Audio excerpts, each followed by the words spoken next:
आचार्य जी online.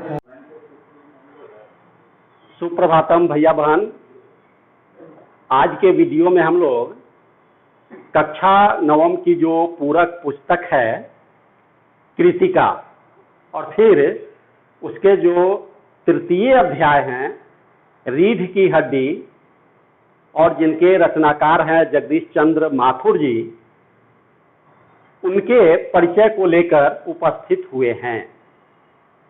आज हम लोग ऐसे श्रेष्ठ साहित्यकार के बारे में जानेंगे जो बहुमुखी प्रतिभा से संपन्न व्यक्तित्व रखते थे। वे एक सफल नाटककार भी थे, एकांकीकार भी थे, उपन्यासकार भी थे और आप आश्चर्य करेंगे कि वे प्रशासनिक पदाधिकारी भी थे। 1941 में उन्होंने आईसीएस परीक्षा उत्तीर्ण करके प्रशासनिक सेवा में अपना योगदान उन्होंने दिया था। तो आइए जानते हैं उनके जीवन परिचय के बारे में। बतलाया जाता है सुप्रसिद्ध नाटककार जगदीश चंद्र माथुर का जन्म 16 जुलाई 1917 ईस्वी को उत्तर प्रदेश राज्य के बुलंदशहर जो जिला है उसी जिला में एक बस्ती है जिसका नाम है खुर्जा, वहीं पर उनका जन्म हुआ था। उनकी शैक्षणिक योग्यता एमए थी और उन्होंने इलाहाबाद विश्वविद्यालय से अंग्रेजी भाषा साहित्य में एमए की डिग्री प्राप्त की थी। आप दंग रह जाएंगे कि अंग्रेजी से एमए करने वाले, अंग्रेजी भाषा में उनकी कोई रचना नहीं है, कोई उपलब्धि नहीं है और हिंदी साहित्य में साहित्य सेवा करके, हिंदी साहित्य को विकसित करके और फिर उन्होंने जो इसके प्रचार प्रसार में जो योगदान दिया उसके कारण वे अमर हो गए।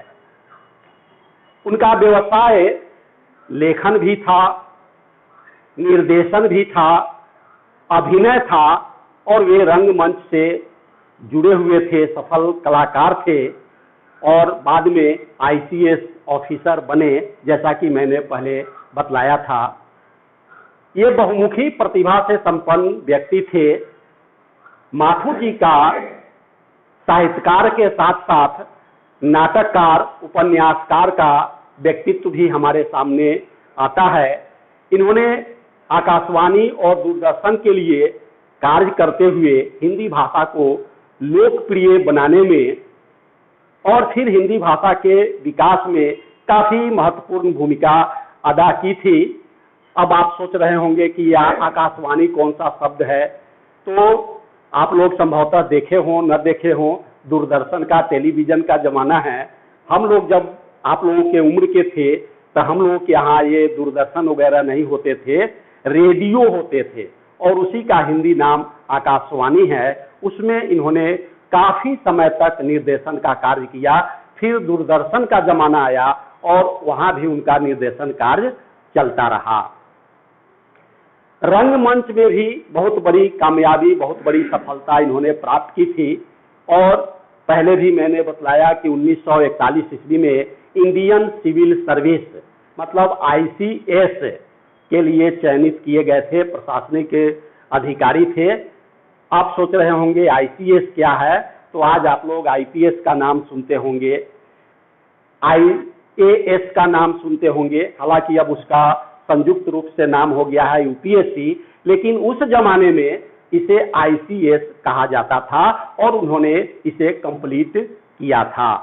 इन्हें 1971 ईस्वी को भारत सरकार का हिंदी सलाहकार बनाया गया और कहा जाता है कि काफी इन्होंने उस पद पर रहते हुए हिंदी को लोकप्रिय बनाया। बड़ा सम्मानजनक स्थान मिला हिंदी साहित्य को। माथुर जी ने ऐतिहासिक नाटकों के साथ साथ सामाजिक समस्याओं से जुड़ी एकांकी का प्रतिपादन भी सफलतापूर्वक किया है। इनके व्यंग प्रधान एकांकी एक तो आप पढ़ेंगे ही, रीढ़ की हड्डी, जो आप लोगों के पाठ्य पुस्तक में है। इसके अतिरिक्त और भी बहुत सारी एकांकी संग्रह है उनके जो दुनिया जानती है और विश्व के कई एक भाषाओं में उसका अनुवाद भी हो चुका है। तो आइए इनके रचनाओं के बारे में जानते हैं। आप देख रहे हैं सामने कोणार्क, दशरथ नंदन, शारदीया, पहला राजा, 10 तस्वीरें, परंपराशील नाट्य, ये सब इनके विश्वविख्यात सुप्रसिद्ध नाटक है। और फिर भोर का तारा, ओ मेरे सपने, ये सब इनके एकांकी संग्रह है। और इस महान साहित्यकार का स्वर्गवास 14 मई 1978 ईस्वी को हो गया और हमारा हिंदी साहित्य के क्षितिज पर उभरता हुआ ध्रुव तारा हमेशा हमेशा के लिए अस्त हो गया, लेकिन अपनी रचनाओं के कारण वे अमर हो गए। आगे इस एकांकी में रीढ़ की हड्डी जो शीर्षक एकांकी है, उसमें जो प्रमुख किरदार हैं, पात्र हैं, कैरेक्टर्स हैं, मैं उनके बारे में आपको बतला देता हूं 2 मिनट में। एक है रामस्वरूप बाबू। ये लड़की वाले हैं, लड़की के पिताजी हैं और सरकारी कर्मचारी है, सामान्य मकान में रहते हैं। एक किरदार है प्रेमा, ये रामस्वरूप बाबू की धर्म पत्नी है। ये देख रहे हैं एक किरदार है उमा, ये रामस्वरूप बाबू की पुत्री है, काफी तेज तरार, पढ़ी लिखी, दहेज प्रथा जैसी बुराइयों के विरोधी। ये रतन रामस्वरूप बाबू का नौकर है, थोड़ा हायर हियरिंग है, ऊंचा सुनता है, आप बोलेंगे कुछ वो समझेगा कुछ और। गोपाल प्रसाद हैं, ये वकील हैं और लड़का वाले हैं, लड़का के पिताजी हैं, बहुत पढ़े लिखे हैं, तब तो वकील है, लेकिन दकियानुसी विचारों वाले हैं, पुराने ख्यालों से अपने को उबारा नहीं है। और ये है शंकर, ये लड़का का नाम है, यह गोपाल प्रसाद जी का पुत्र है।